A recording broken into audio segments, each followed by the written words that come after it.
interesting evening. Frazier, quite understandably, the favorite. Foreman comes out punching with the right. Frazier in his usual style, smoking is the way he puts it. His job to get inside. His best weapon, the left hook. Foreman is vulnerable to the hook. Oh, the crowd was misled when Joe fell back a little. There was a slip off balance. Historically, Frazier has not been a good first-round fighter. But historically, he has been a tremendous, tremendous fighter. A great champion. You saw the left hook land on Foreman. That's what he'll be working on all night.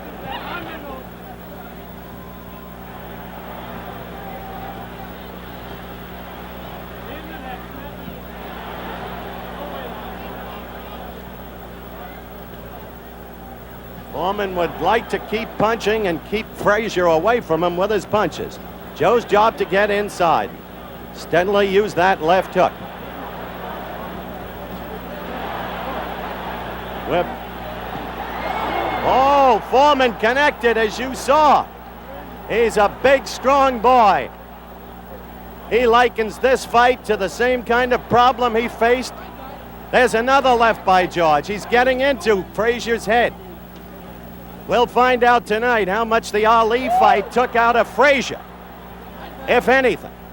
And we'll find out tonight just how good George Foreman is in punching and in taking a punch.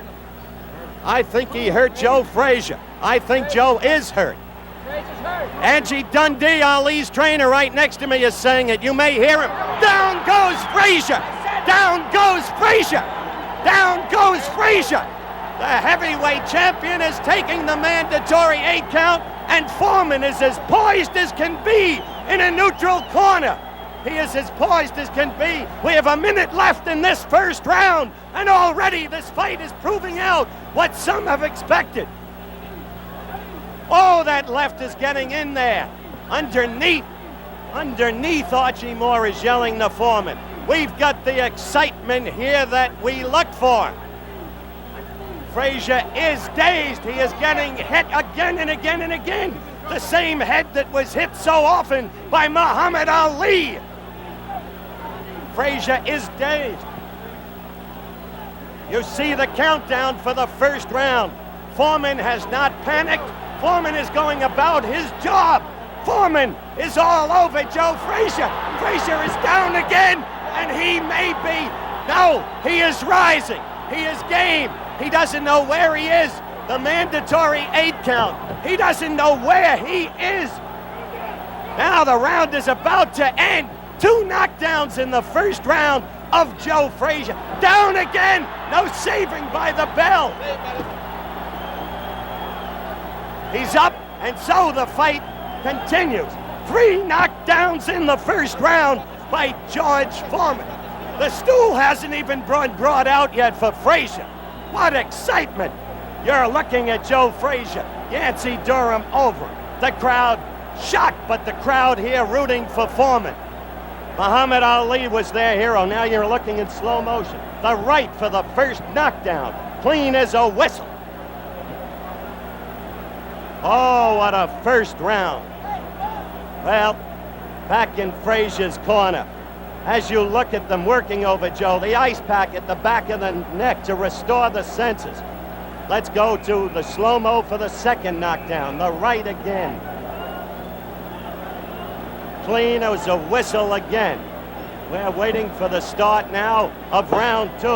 There was no question about the first round. 3 knockdowns. Now Joe is coming out at him. Wants to come back in a hurry. You'll not find a gamer man than Joe Frazier. Joe Frazier, who went down 3 times in the first round. A caution from Arthur Mercani. Oh, he is all over Frazier again. He has Frazier in the corner. Frazier's knees buckled. He is down. He is down for the 4th time in the fight. George Foreman is doing to Joe Frazier what he did as a 19-year-old to a veteran Russian, a fellow named Ionis Shapoulis, in October of 1968 in the Mexico City Arena. A quick left from George. Another. Frazier is down for the 5th time in this fight. 5th time. 3 times in the first round, twice in the second. McCanny checked his senses, checked Frazier's senses. It's target practice for George Foreman. It is target practice. Frazier is ready to go again. Joe is standing. There he goes. 3 times. 3 times. The fight is stopped. No, it is not. It is not stopped. Angie Dundee is screaming, stop it. Ferdy Pacheco, Ali's doctor next to me. It is over. It is over. It is over in the second round. George Foreman is the Cherish right as Lyle came charging out. Foreman in the red trunks, Lyle in the white.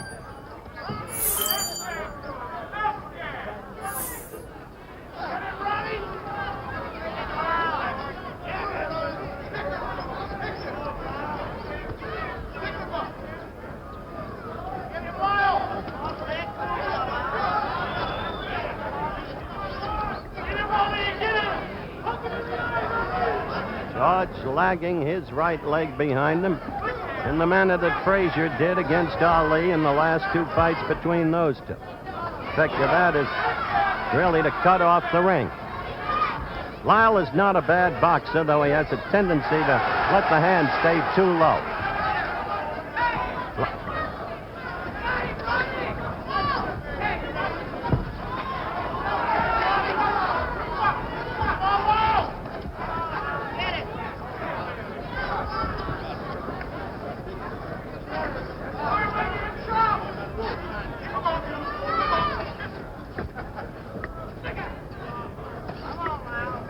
So far as you can see, fighters feeling each other out. Lyle showing foot movement.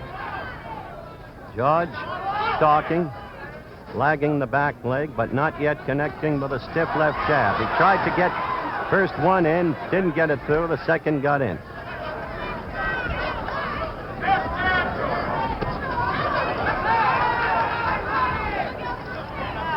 I must say, Kenny, George appears to be in much better condition than in that abortive thing in Toronto last May against the 5 fighters. That's very true. He looks very good. He's using a very good jab. Very stiff, very Lyle got in a good left. George's face went back. Lyle has never been afraid of anybody. He doesn't know the meaning of the word fear. You know the Lyle story. 7.5 years in Colorado State prison. Learned to fight there. And as I told you earlier, fought Ali here last May, and Ali scored an 11th round TKO.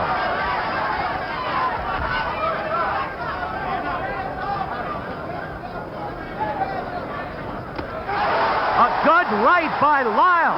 A good right by Lyle, and he's got Foreman in trouble. He's got him in trouble. George staggering off the ropes, and Lyle all over him. A surprising trend of events. George looking over here to Gil Clancy, sitting right next to me for instructions. You see George in trouble. A late flurry by Lyle, staggering George, who comes wobbling really back toward his corner. We're not breaking for a commercial. The round, not only Ron Lyle's, but the punishment and the damage. Let's look at it in slow motion, Kenny. Okay, here he goes, a very good right hand. Very good right hand by Lyle there. He set him up good with a jab, but he got a little excited at the end and couldn't really take care of him.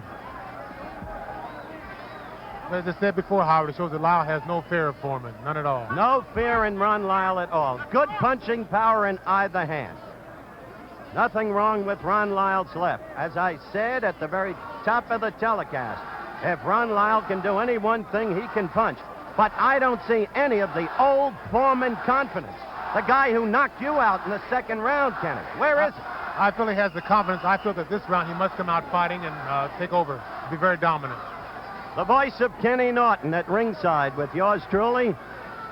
If he isn't dominant, pardon me, Howard, if he isn't dominant this round, then Lyle will get very confident and run away. Lyle right at him, but again with a wild swing. George trying to move, bouncing on his toes.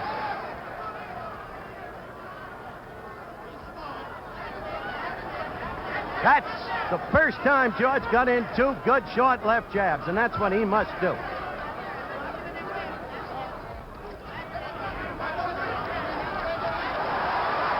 Lyle with a good left. George fighting back now. Howard, as you can see, Lyle is giving Foreman no respect, and he's pressing the action now. That could be a mistake, Kenny. It could be. Because George is fighting back now. He's fighting back, but Lyle's very aggressive here, and he's catching most of the punches with his glove.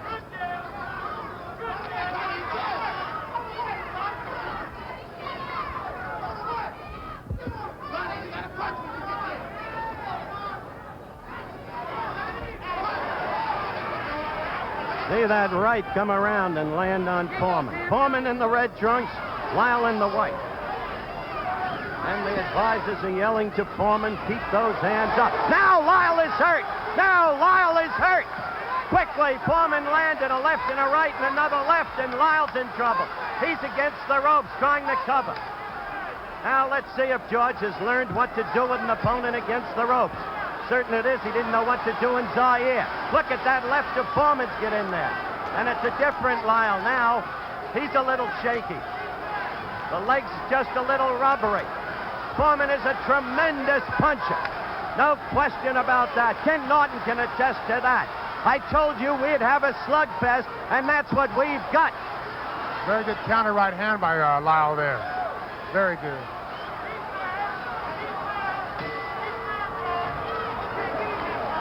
Two active rounds. Two very active rounds, and the crowd loving it. You heard Kenny say he came back with a good counter right. Lyle did. We'll be back. I want to check the timekeeper here. The official timekeeper is John Worth. George, will you check this? Because by my clock, that round was only 2 minutes. Well, everything happens in fights. We'll find out about it. Now, this fight is being scored on the 5-point must system. Mandatory 8 count. In Nevada, uniquely, they also allow for a standing 8 count, which is what you see in amateur boxing in the discretion of the referee. The fight is scored by 3 judges. The referee has no voice in the scoring. I am advised that our clock was wrong, that the round indeed went 3 minutes. There'll be no saving by the bell. Fighters, by the way, using 8-ounce gloves. New York and California require 10-ounce gloves. 8-ounce gloves, less padding, greater damage from the blows. More punishment, more knockdowns likely. Howard, if you notice, Ron Lyle's over right hand is working very well on Foreman's left hand. His left hand is down, and Ron's going right over with an overhand right.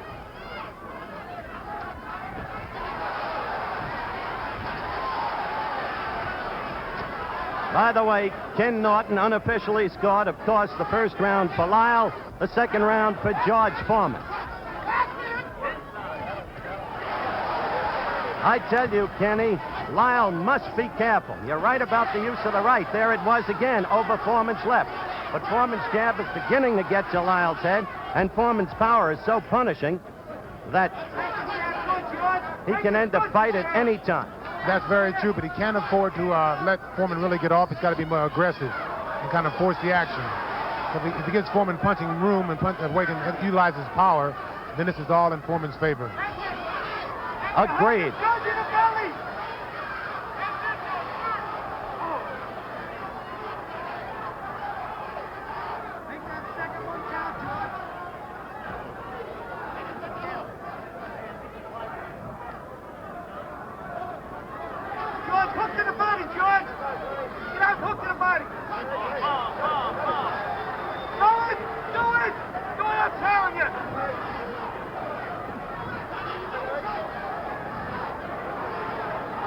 Lyle in the corner against the ropes.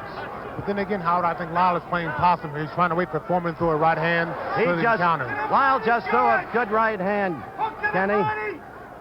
Gil Clancy screaming, hook to the body, George. Hook to the body.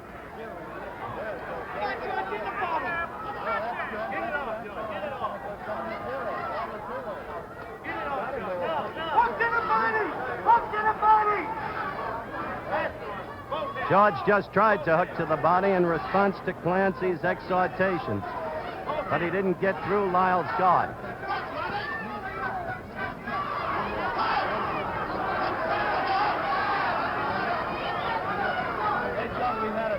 Howard Foreman is pawing, looking for the one big shot there. And Lyle's trying to counter. Less than 20 seconds left in this, the third round. Foreman the red trunks, Lyle the white. Lyle with a very good counter right. The right has been Lyle's best weapon against Foreman thus far in the fight. Approaching the end of the round. We're back for the start of round 4 in what has been a very active fight thus far. The first round, Lyle staggered Foreman. Adam rubbery leg. Foreman retreating. The second round, George coming back fighting. George now looking over to Gil Clancy right next to me. Getting instructions from Gil. If Gil is anything, he's a teacher. Master's degree in recreation. He's been teaching all his life. Whether boxers, kids playing in the playground, or a good right by Lyle. Kenny, you're right. He's been using that right beautifully over Foreman's left. But it's very effective. And Howard, we just found out for sure that the second round was only 2 minutes long. That's correct. Chet Forty, our producer, retimed the second round in our truck. Lyle all over him. Lyle has Foreman in trouble. Foreman is down. It started with a right, then a left. Foreman looking over here. Lyle to the neutral corner. His mandatory 8 count. Foreman trying to hold together, trying to keep his senses. Lyle putting on a tremendous demonstration. Now trying to move in on Foreman and end it. Remember how invincible George Foreman looked through 40 bouts. The man who knocked out Frazier in the second round to win the title. The man who knocked out Ken Norton, the man next to me in Caracas, Venezuela, in the second round. What's happened to him? Well, in the 15 months since Zaire, he's been relatively inactive, except for that charade in Toronto against the frightful Bod. Now Foreman fighting back. Oh, Foreman is in trouble. Lyle caught him with a good left. Now George, now George struck back. Now George fought back with a magnificent right.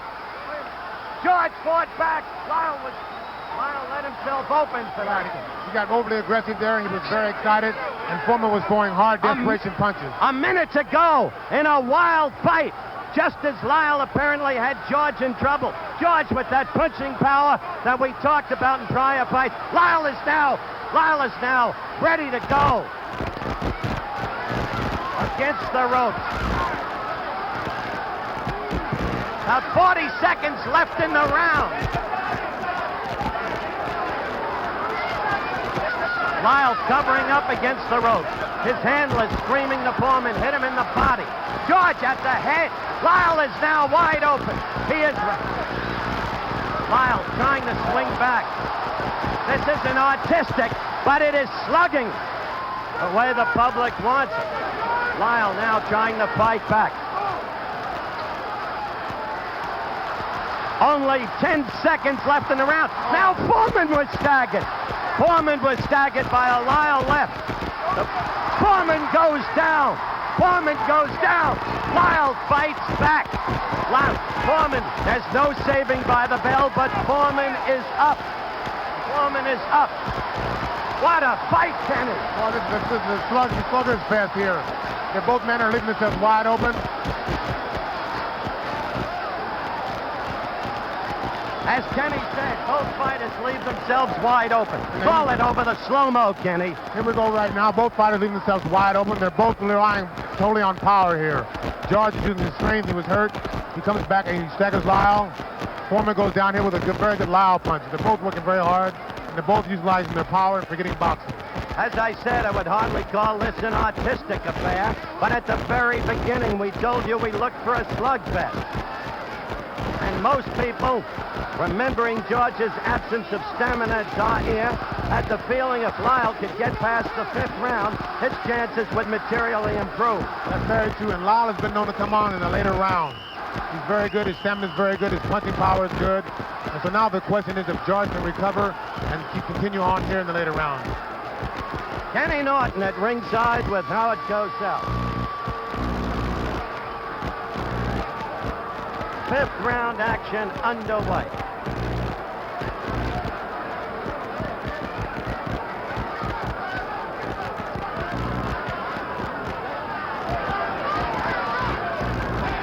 Howard, from here on in, I think it's going to be a match of power and a match of stamina. I think Lyle has the mental edge right here.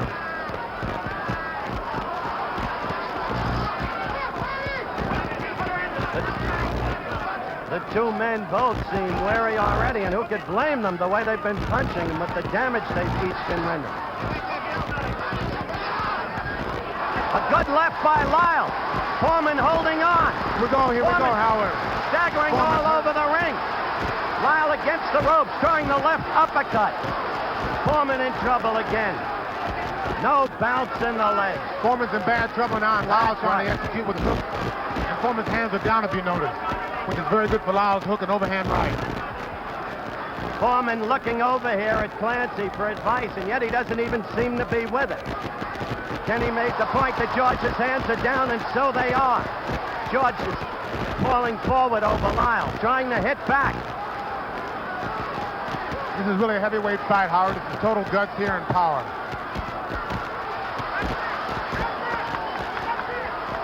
George got a series of left jabs in there, then a right. And they both exchange right hands, Howard, right there. Good right uppercut by Lyle. Foreman again in trouble. You see him falling forward onto Lyle.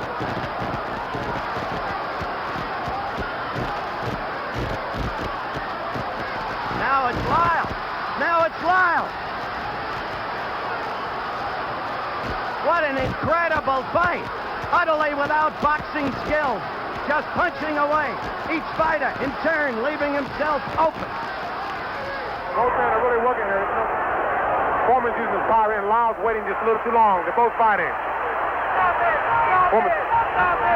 Lyle's got to come back with now him it's down. Lyle down to the canvas. Foreman punching him again and again and again when it looked like George was done. This time it may be over.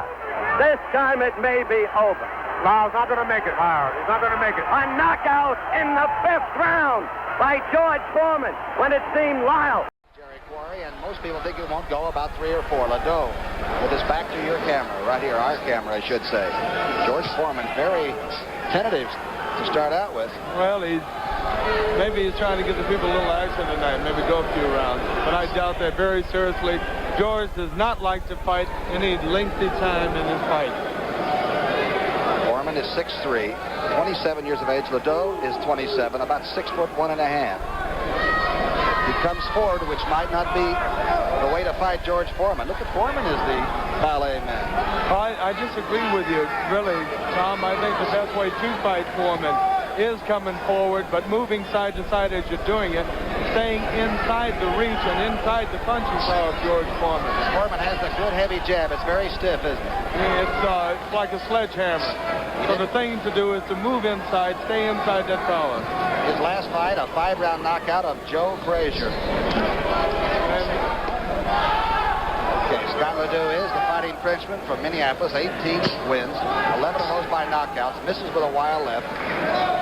I would not be surprised at all, Tom, to see Scott Ledoux hurt from that left jab of George Foreman. It's a heavy jab, and as we said, even though both men has 78 inches in reach, Foreman is much, much larger than Scott Ledoux. I said he's an awesome-looking heavyweight. He's an extremely powerful man. I worked with him in the gym, and he was the strongest man I ever worked with. Misses with the left hook, but sort of shoves Ledoux around. Scott Ledoux will not back off, and Dwayne Bobbitt, even though he defeated him, did not knock him out, which might have surprised some people. In fact, he never even knocked him down, Tommy. But if he stands up for 10 rounds with George Foreman, he will surprise the heck out of him. Tony Perez, one of the very fine officials in all of boxing from New York City. An extremely well-refined referee. He knows his business, and he handles himself beautifully in the ring. Watch the right hand of Scott Ledoux. I always thought he carried it a little bit low. Takes a good jab. Ooh, it lands the left hook. I really don't think he can hurt Foreman. Foreman takes a good shot and comes back from a good shot, as he proved in the fight with Ron Lyle. Ledoux is moving around a little bit, which looks to me like a heck of a good idea, looking at George Foreman. Round number 1 of what's supposed to be 10, Jerry. It's not a laughing matter inside where they are. The ring is 20 feet inside measurements. Right at this moment, I wouldn't want to be in his place. Ledoux with 2 or 3 shots of a combination. Takes 2 good jabs and almost buckled his legs. Ledoux landed a good jab, got hit a slight hook there that shook his head a little bit. George Foreman, you were talking to him last night. Okay, there's the end of round one. The big man not looking with avarice at his opponent. I'm already surprised. Here's some of the action. Get ready for round number 2. Northern Minnesota. Used to fool around with some of the football players from the Vikings, but that won't help him right now, Jerry, will it? No, he's not in there with a football player today. He's in there with one of the strongest fighters in the history of the heavyweight division. Not sure Foreman wouldn't be a pretty good linebacker. Well, he might compare with Dick Butkus, maybe. What kind of a defensive fighter is George Foreman? His awesome strength is really his defense. He holds people off of them. He moves them around, and with that strength, and he's just a very capable, not maybe one of the most gifted boxers in the business, but definitely one of the most gifted strength fighters in the business. All right, watch that stiff left jab by George Foreman at 6'3", 229. When he pops you on the end of it, the head snaps back, gets whiplash. Watch this. Yeah, it definitely hurts. There's no question about that. A good jab by Ledoux. Ledoux with a good jab. Well, at least he stated what he was going to do was try to box around, move around, and try to last 5 rounds, see if he can tire Foreman out in the same fashion as Muhammad Ali did. But then Scott Ledoux is not Muhammad Ali, so we're talking a different ball game. Look at that jab. That's the one we were talking about. A light right hand against a retreating Foreman by Ledoux. But boy, that jab by Foreman is frightening. I think that right hand got Foreman's attention, and he kind of maybe ticked him off a little bit. I tell you, Scott Ledoux loves to be on CBS television. But this is a heck of a way to prove a point against this man. That's right. All right, take it up. We got Foreman. Heavyweights, and I'm talking about heavyweight. There's that jab, 223 on the left, 229 on the right. And a former champion who wants it badly and seems to have himself straightened out. Oh, yeah.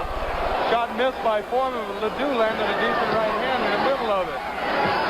Good right hand. The crowd seems to be pro-Ledoux, if only because he's a fast underdog, perhaps. You never can tell. You know, a crowd always seems to root for the underdog, and Ledoux, he came to fight. He wants to get in here and show George Foreman, I'm not afraid of you. One of the better boxing trainers and teachers, and he can handle himself. He knows how to teach people how to fight.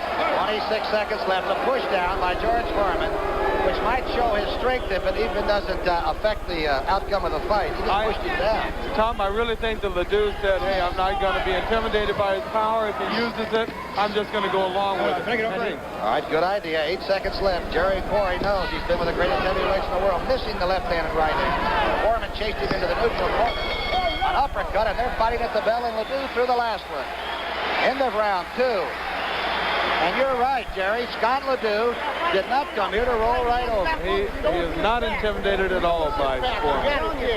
I think biggest, toughest, hardest hitter in the heavyweight division, but he doesn't look like he's been hurt so far in 2 rounds. Oh, not at all. He's gone out there and said, hey, Foreman, prove to me you're one of the hardest punchers. Prove to me you're the strongest man. I don't think you're that good. I'm glad he's having it proven to him and not to me. Here's the big fella. Foreman's off it right above our camera. The man in the red with the white stripe is George Foreman. Awesome. I am extremely surprised right now that we're going into the 3rd round, Tommy. I thought maybe Foreman wants to get a little work. Maybe he needs it. Scott Ledoux, pretty good hooker. Now moving inside, as you recommended, Jerry, is the safe way to fight the big man. The only way to fight him, but don't do it straight in. Don't go side to side. Move him that way. A little blood from the right nostril of George Foreman. And his uppercut looks like it would really rip you if he lands that thing straight up, huh? The surprising thing is that it's a funny-looking uppercut. It doesn't come the way uppercuts are supposed to be thrown. It comes from a wide... Followed it in, which, again, would be a pretty good idea, I would imagine. The exact thing to do. Punch and follow your punch. Go in and get inside. The left jab bothered Ledoux there, as I said earlier. Oh, he staggered Ledoux with, I think, a missed punch on the back of the head almost did the job. Foreman is awesome. Shots in the back of the head can be... He's hurt now. And Foreman moves around very well for a big man, side to side. And he's waving him in, saying, no, he didn't bother me. I can't believe that, Tom. 46 seconds left in round number 3, and Scott Ledoux is certainly a fighting Frenchman in the George Foreman. Don't expect to see this either. Not at all. Foreman's nose a little bloody on both sides, but he is extremely strong. Look at this. Well, we know by by reputation, Scott Ledoux is a talker and says, hey, prove it to me. I'm not going to be intimidated by words and by press clippings. I'm going to be intimidated by the power of your punch, and that's all. George Foreman is landing a lot of leather, and Scott Ledoux is holding on. You can see how much left in round 3.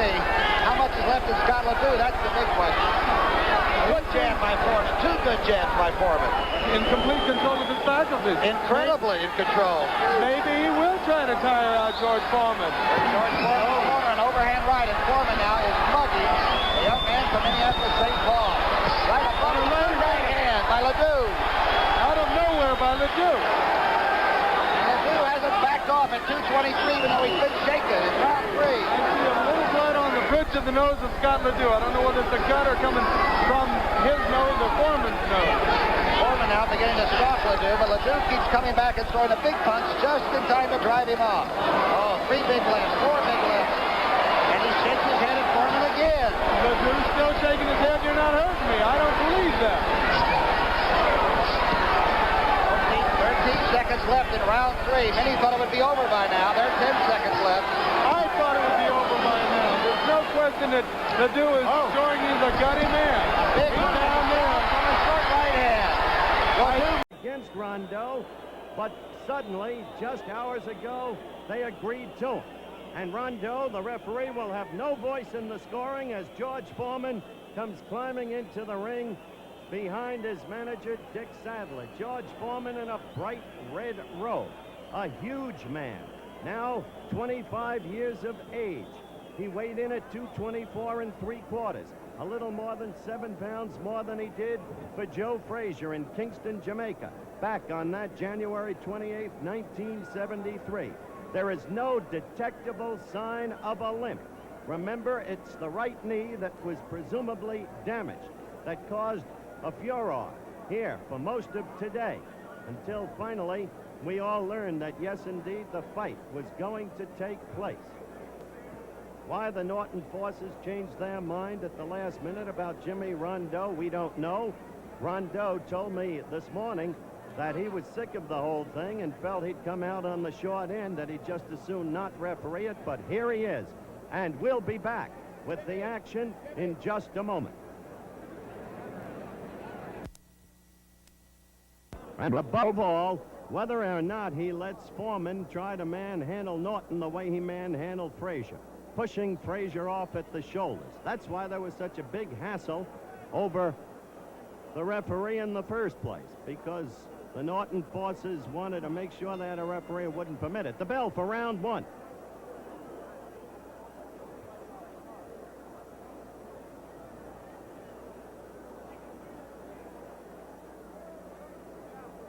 This round is an important round in terms of watching Norton's tactics and strategy. Note, as I've reminded you in past Norton fights, how he lags that right leg. He comes at you in a kind of diagonal way, which in the opinion of Ali makes him very hard to hit. Ali, by the way, is at ringside today, along with Joe Louis. Norton is using the left and backing off. Foreman is stalking.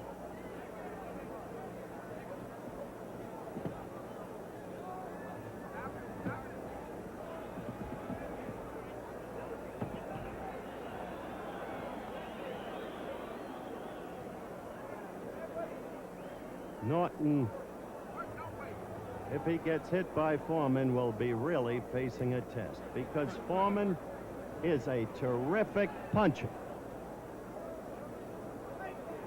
Any man who can do what he did to Joe Frazier must be called a terrific puncher.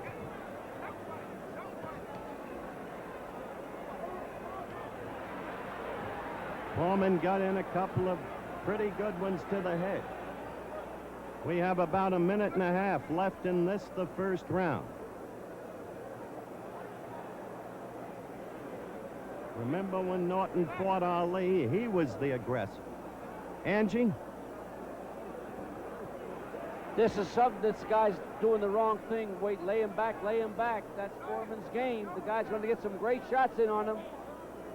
That was, of course, Angelo Dundee, Muhammad Ali's trainer, as we approach the 2-minute mark in round 1.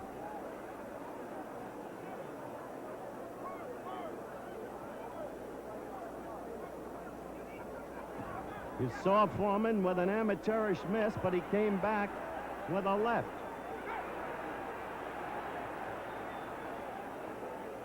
He hurts with every punch, and he got 3 good lefts in a row, and 2 more, maybe 3. He's got Norton against the ropes. Foreman the clear aggressor throughout the first round. Norton's corner yelling, "Get away." The strategy obvious. Stay away from him as long as you can. Maybe he'll tire, maybe he'll fluster. 15 seconds left in the round.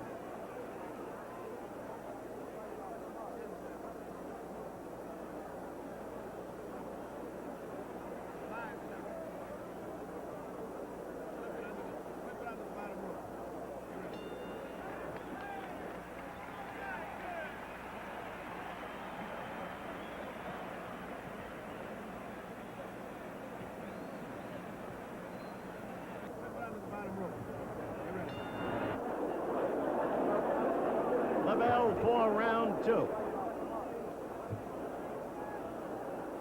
Foreman to the right of your screen, Norton to the left. In the first round, Foreman the clear aggressor. Now Kenny threw a couple of lefts and the crowd reacted. Angie Dundee, between rounds, has already said it's not the same Foreman who fought Joe Frazier. Well, one of the questions is, what did the inactivity over the past 14 months do to George Foreman? How much did his personal problems, including lawsuits, financial distress, and a ruptured marriage and divorce proceeding, divide his concentration? And what about his knee? Was it really hurt this morning? So far, we've detected no sign of a limp. And yet, he was half carried, half limped into a minibus to go to the hospital this morning. Oh, that parting right got to Norton and has him really back. Oh, there's the right again. And Foreman punched him as he went against the ropes. Rondeau is calling it a knockdown and the mandatory 8 count. Sluggish or no, long puncher or no, that Foreman is a terrific puncher. There goes Norton again against the ropes. Rondeau breaks them, puts him back, but Norton is already rubbery-legged and hurt. And Foreman is, oh! All right. Norton is down and he doesn't really know where he's at. He's looking at his corner. No, he does know. He's just nodded that he can indeed get up, but look at him. He's in bad, bad shape. It's all over, apparently. Yes, it is. The fight went less than 2 rounds, just as the Frazier fight. I don't have the official time, but George Foreman is the stunning winner and still the heavyweight champion of the world. Call it no contest. He's not here to point Rocky Sikorsky. And he inflicts some punishment here. Some big shots he's getting through. Round 2 coming to a close. In the last 30 seconds, have seen some big blows from Foreman. They continue. Got a long way to go from what I've seen so far before that can ever happen. Again, the power is there. That snapping jab, and he's just going to try to bang this man in submission. And the jab is one thing, as we said earlier, that George Foreman has a good one. Rocky is a very wide puncher. He loses a lot of power because of the way he punches, and also he's going after a big man. That left hook may have stunned Sikorsky. It didn't get all of them, but it got enough, and he is in trouble against the ropes. He's taking all kinds of shots with both hands from Foreman now. Trying to hold on. Oh, goodness, if that left had connected full force, he'd be out of here by now, and he may be very soon. Foreman is closing in on the end of this bout as he drives Sikorsky across the ring. A minute to go. For him to buy time here is not going to be that easy. Well, he is very wobbly, and the punishment continues. That jab flush in the face time and time again. The chopping right hands, now the hooks. Foreman just teeing off on Sikorsky. Whatever you think of what he's doing was to get a knockout. That was important. My goodness. Look at his head snapping back. He reminds me of Randy Tex Cobb, the way he can take punches, but he's taking a terrible beating in the process. This is brutal. It is over. Richard Steele's had enough, and frankly, so have I. Well, and Rocky Sikorsky does not complain. He stayed on his feet, but took fantastic punishment. and it was true in the Sikorsky fight, is that you can't hit him. And what happens if a real good fighter is going to be hitting him regularly? What I thought, There's Trunny. what I thought was very funny, or not funny so much as interesting, is what Larry Holmes said after his fight with Mike Tyson. He said, anybody could beat this kid, would beat George. Because the style was. Guido Trane, say what you will, right now he has landed shots against George Foreman. And if you're looking at this, trying to put it in perspective, I tell you, there's a right hand. I'll tell you, he may be heartened by some of the things he's been able to do in this round. His nose is bleeding a lot. Whether it's broken or not remains to be seen. He's winging punches, Guido Trane. See, this makes it interesting. Well, now Foreman hurt him with that right hand. George is looking to find it. You can move your head all night, Al, but your body doesn't move. George can throw some milk bombs downstairs. He's really not trying to hit the body of Kawi. He's landing in this round, no question about that. He's having a good 6th round. And he got nailed. Kawi lands a short right hand and a left hook. Another hook by Kawi. Foreman just pushes him off. Gil, do you feel like everything is kind of in slow motion here? Yes, I It's like certainly we're do. watching a fight as if you could stop it and use a still every 10 or 12 seconds.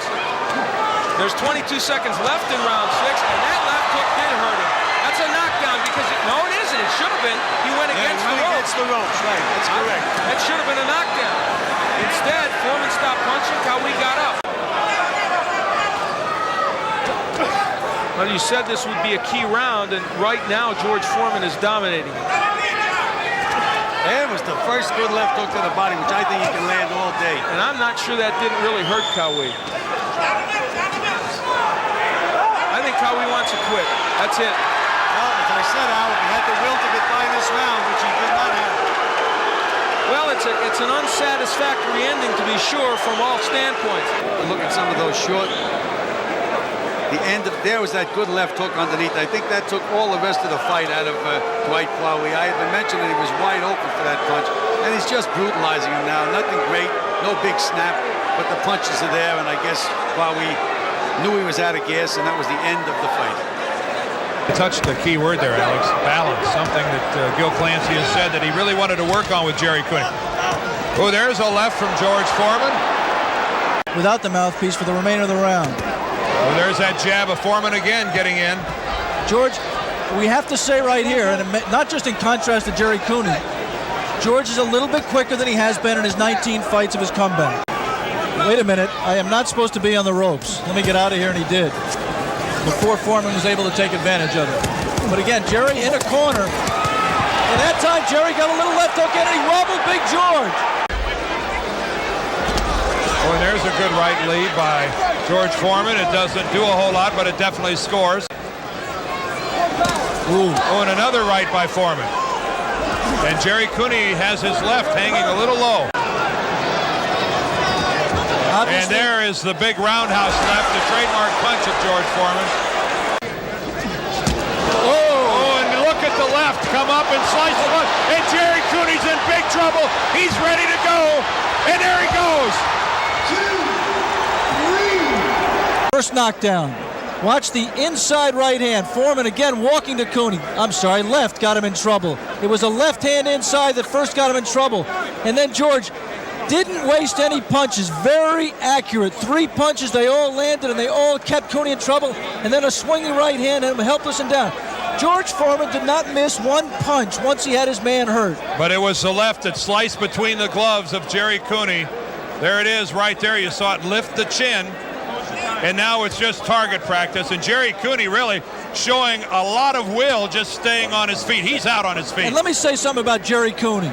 In the Holmes fight and the Spinks fight, when he was hurt that way, when his legs buckled. Now let's see if he's learned anything about how to survive, because he's got 1 minute and 8 seconds left. Oh! And that's it! And I don't think this fight's over. This fight's over. George Foreman blows away Jerry Cooney in the second round. Is the result.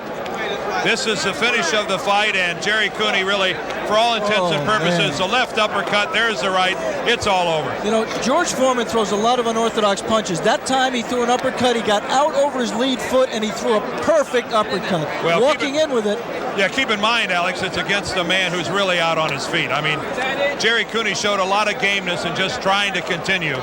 Again, George comes in for the kill. But the thing I was impressed about, Dan, was the accuracy of Foreman. And Jerry Cooney goes down hard. And right behind it. Boom. And you really have to wonder if the strategy... So Rodriguez coming inside more than Dundee would want. He's open. There's a shot. A left hook catches him, and down goes Rodriguez. It looked almost like a grazing shot. It counts up to 5 and 6 and 7. He's not going to make it. It's 8, 9, and 10. It's all over. A second round knockout for George Foreman. We see it again.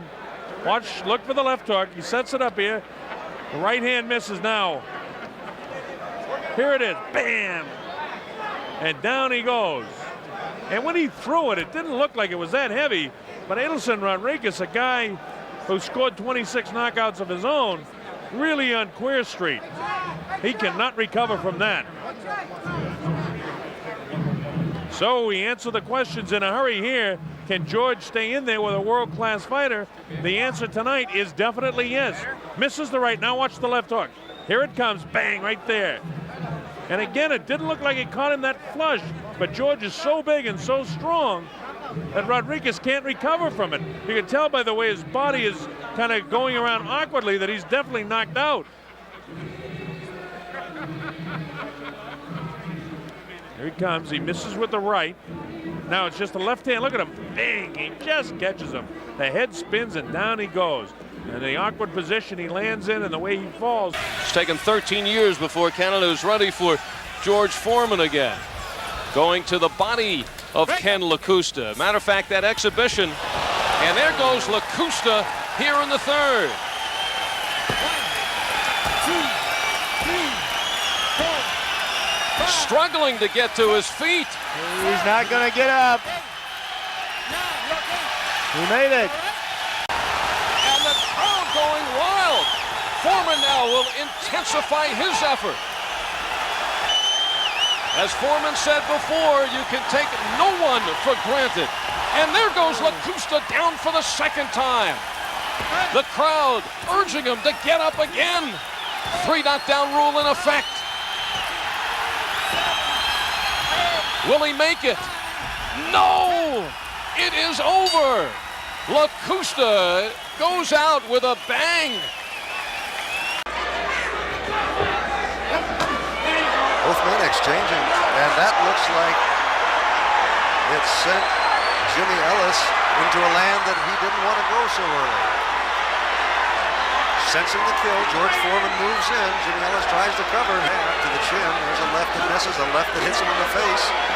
Ellis counters, but those left rights of George Foreman get through, and there's a lot to get through. There's a left flush on the face of Jimmy Ellis.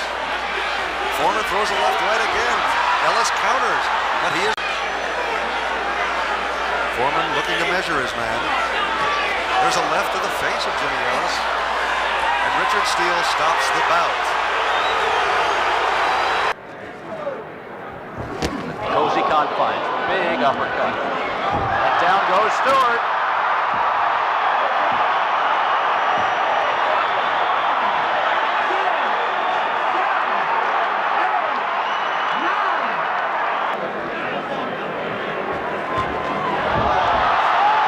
Stewart is level.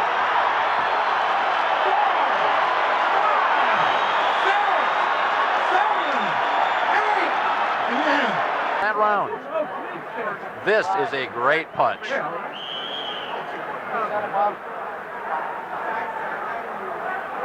That is going to knock any heavyweight in the world down.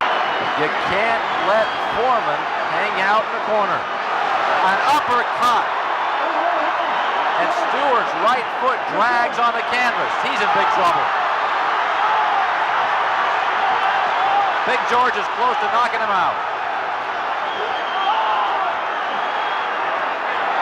Fueled by the crowd. That early on, or he hits with both hands. He's got that short clubbing left hand.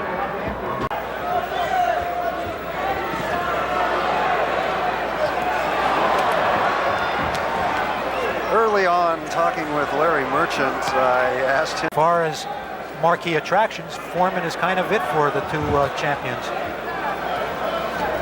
George Foreman at the age of 44, a stunning success story in terms of his comeback trail and name impact as a George Foreman jab.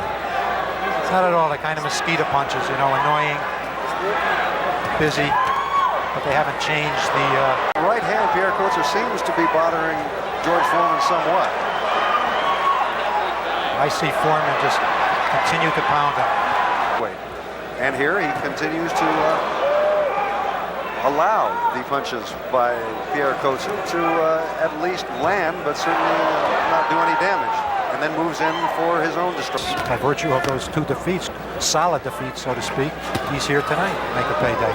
And he keeps coming back at George Foreman. He's not content to stay back. George Foreman continues to stalk Pierre Coetzer. Ooh, that was a good left hook. Wrong left and a right following up, sending Pierre Coetzer to the mat. George Foreman stalking his man and waiting for the opportunity that came in a lightning flash. A lot of good shots on Coetzer's body. Let's take a look at that stinging left from George Foreman. Pierre Coetzer's response was something in the arena of delayed reaction, I think. Yeah, well, it was the left that did it, and he followed through with the right, but he was on his way down by then.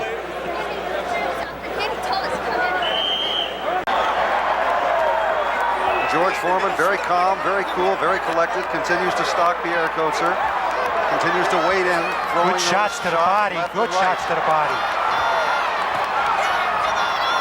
Rights to Pierre Coetzer.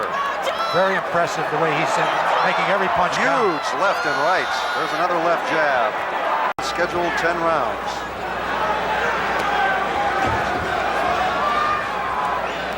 Phil, you've got to admire the staying power of this Pierre Coetzer.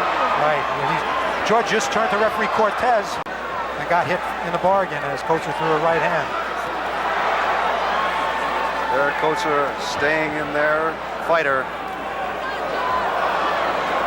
You know, George Foreman continues to unload heavy right and left shots to the head of Pierre Coetzer, and this man continues to stay on his feet. Much on the receiving end now. There doesn't seem to be an awful lot left. Well, we'll be coming to the end of round number 4. It's scheduled to go 10 rounds here at the Reno Sparks Convention Center, and this capacity crowd. This comeback. Left jab from Foreman onto the head of Pierre Coetzer, and another left jab. Another left jab, another left jab, all finding their mark and all having effect.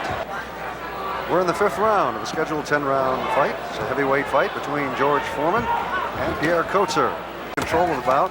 He's scheduled to fight Tommy Morrison, who earlier defeated Carl Williams. Good shots by Foreman. Went to the body first, opened him up, and then rammed those rights and lefts to the head. Pierre Coetzer continues to flick out those left jabs. They are having some effect on George Foreman as he's showing puffiness around his eyes. So control belongs all to Foreman still. That really hasn't changed. He's just pounding away, using the left to orchestrate, and then, yes, the world is ruled by the IBF and WBA. And Pierre Coetzer seems good uppercut, to be able to withstand a Riddick bow, although he was decimated by bow. He seems to be handling himself pretty well against George Foreman. Given his age and how he fought against Alex Stewart, far more intriguing, far better performance.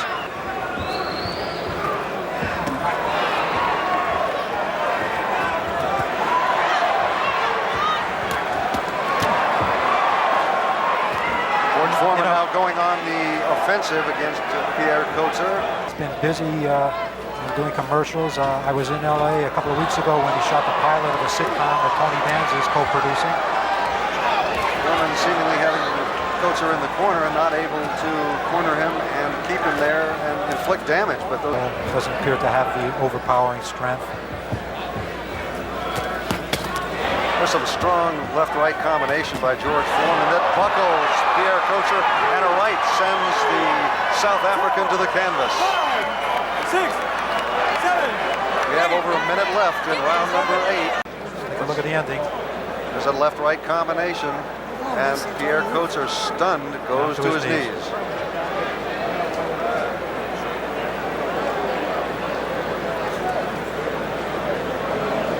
Legs buckle, he turns away, Kind of goes looks like to his knees. kind of looks like Western movies, that dramatic death. And as you can see, the bridge of the nose continues to bleed freely. I think he'll be hitting the aspirins pretty good when he gets back to his hotel room. Took a pounding tonight. George Foreman has sent Pierre Coacher to the canvas. Second time in the fight that he scored a knockdown. He wades in now with uppercuts that seem to take their toll. And Joe Cortez takes a cue and stops the fight. There's the first right hand by Foreman. It followed a left jab. I got to see that round. It's a 10-10 round in spite of the fact that Mora was on the floor. There's again the left-right combination by Foreman, but it is amazing. But it does look like George wasn't turning down any burgers in the last 2 days. There's a good cracking right hand from George Foreman. But more sharp right hand. And Teddy Atlas very nervous that Mora is fighting in this close, Rich. Again, big article in one of the New York papers that was prophesizing that George was going to try a rope-a-dope type of situation here with Mora, and nothing could be further from the truth. Center. Foreman now trying to keep Mora away with the jab. Just push from there, he follows up with the right hand. Mora answers back. Mora doing a great job of every time Foreman lands something significant, Mora comes back with 2 or 3 of his own. Or the lack of them. Mora's punches are landing cleanly. He's got to be... Good body shot from Foreman. But he's probably out punching George at this point 10-1, and he's landing. 7 through 87. Stayed out of boxing, ballooned up to 320, 350 pounds. There's a good left hand by Foreman. And now Foreman coming forward and moving Mora back a little. Good right hand lead he landed on Mora's face there. Foreman having some success here and getting the crowd interested again. The only other long layoff he ever had. See, George doesn't move in, though, on the second. He doubled up on the jab, but he's not moving in on the second jab, so he can't land the right effectively. There's a good right hand from George Foreman. But again, Moore answers right back. Nice work with that right hand from Moore. Foreman still dangerous. Two lands a right leads. hand. George ran into an uppercut, though, on the way in and trying to follow up. Mora took 2 really good right-hand leads from Foreman and came back and was able to fire on his own. George trying to follow up. But Moore very dangerous in front of him. Right hand from Foreman again, partially blocked by Moore. You got a question at this point, is Foreman's punch totally gone, or does Michael Mora have a better chin than we all gave him credit for? Now here comes Mora back, crowd roaring. Punch by Michael Mora. Good right to the belly by George Foreman. To go now. He possibly already is in a position of needing some real drama. There's a right hand that forced Mora to give ground. He backs Mora into the ropes.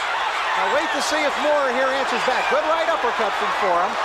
His betting windows to bet on him, driving the odds down, much the way that the odds were driven down in this fight when they saw Foreman look in reasonable shape. And now George, following the advice of Angelo Dundee, is coming in round number 10. Looking to land that right. There's a left hook that he finally landed tonight. You know, that's a tremendous punch for George when he can land it, but it hasn't been there. Take the time, though, to work on something else that would work against the southpaw as some other challenger might do. He just figured it's another fighter, left-handed, right-handed, this is the way I fight. And like you said, there's the left hook from Foreman. That one rattled Mora a little bit. And another punch from Foreman and another left hook. So George had to adapt, and there he goes. He's walking into the left hook. George Foreman enjoying his best round of the fight here in round 10. There's a right hand. Down goes Mora. He's flat on his back. He may not get up. Not maybe. He's not moving. Mora could be about to lose the heavyweight title. I don't believe this. Joe Cortez pulls off the count. It's over. It is over. Holy and George Foreman has pulled off the miracle that no one thought possible. George Foreman unbelievably, miraculously, is once again the heavyweight champion of the world. Now let's take a look at the replay. Watch for the beautiful left hook, right hand combination. He walked right into the left hook, followed by the right. Teddy Atlas kept saying to him, move only to your right. George adapted by Mora only moving to his right, which now finally allowed George to start landing the left hook, which we didn't see for the first 8 rounds. Mora out cold. You asked several times during the fight if Foreman's punch deserted him. It turned out not to be the case. There's that right hand going in on Moore. Down goes Moore. And Arnie, I think we could all tell that as soon as he hit the canvas, he was done.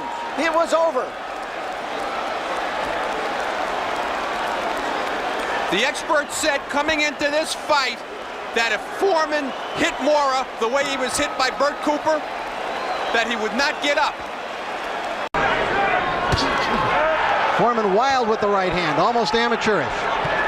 There's that long tree-like left jab of Foreman, one of the great jabs in boxing history.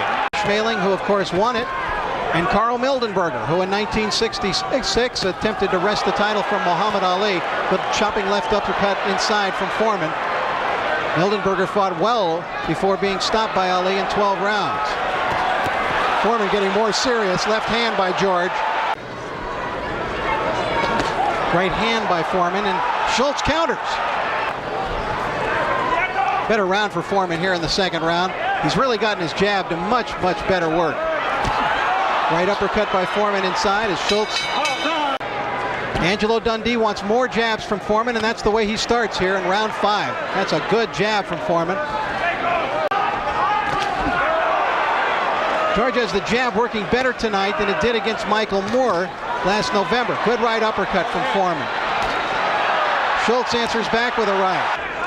Schultz would try to emulate what Tommy Morrison did against Foreman. I wouldn't say he's gone to the extent that Morrison did. Morrison really was dancing around the ring.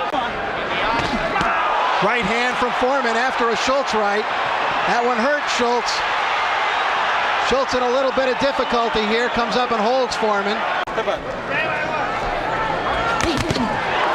Left hook by Foreman.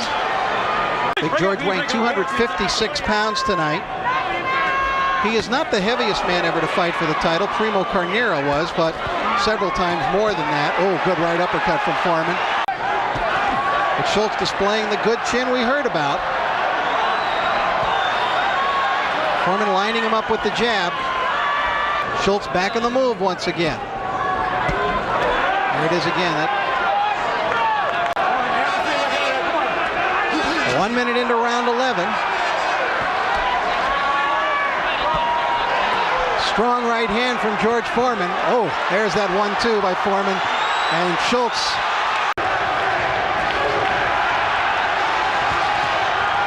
Right hand by Foreman. Some of the fans here in the arena taking up a USA chant now to counteract the German fans in attendance. Than anyone could have expected as a 7-1 underdog, trying to annex the heavyweight championship of the world from George Foreman. His fans have been roaring in the last few rounds as Schultz has gotten better and better. Okay, gentlemen, you both received your pre-fight instructions in your dressing rooms. I expect a clean break at all times. Good luck to both of you. Let's touch gloves.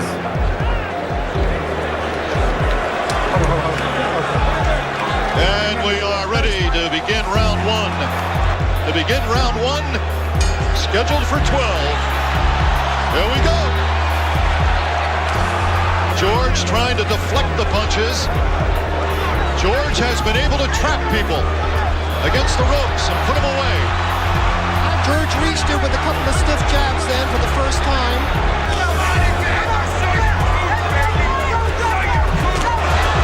Launched that right hand. The right hand that has put some people in bye-bye land.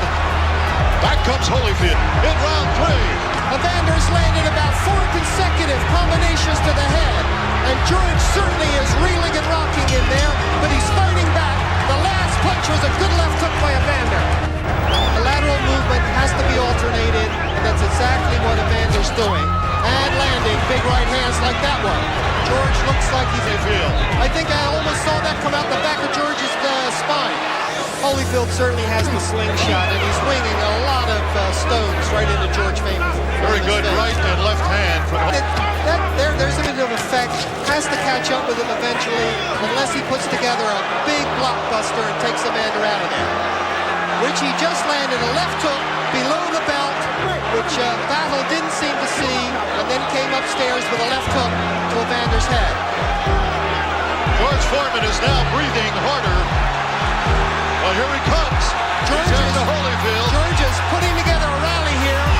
Some clubbing rights to the head. Evander Holyfield is obviously bothered.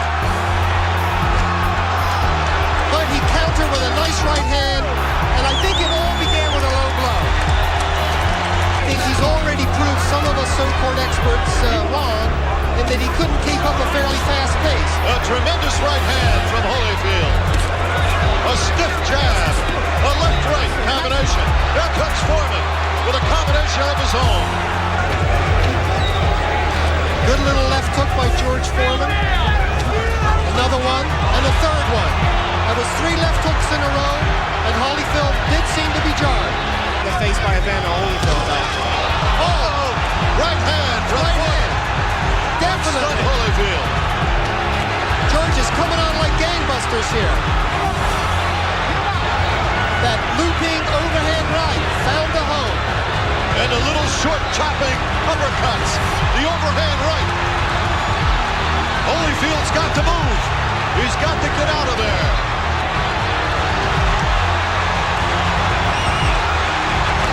And he comes back with a left hook of his own. George is now trying to rip the uppercut inside. He's gone to that in this round. Here comes Holyfield. Doubling his left and his right.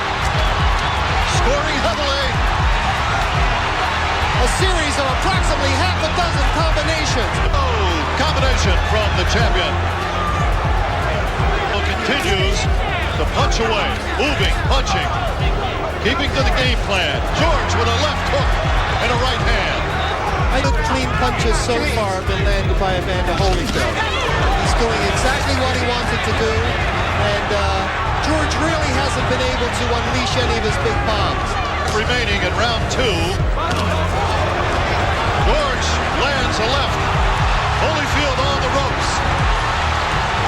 George clipped Evander with the left, tried to follow up. A clubbing overhand right. The crowd is very excited. Good left by George. Holyfield still has some bounce in his legs, but a few more right hands like that might take it out. Another right hand, but it was a glancing blow, I think. 10 seconds remaining in round 2 as Holyfield fights back. George with an uppercut. George tried to hammer that right hand. He has to continue moving laterally, back and forth. There's a left from Foreman.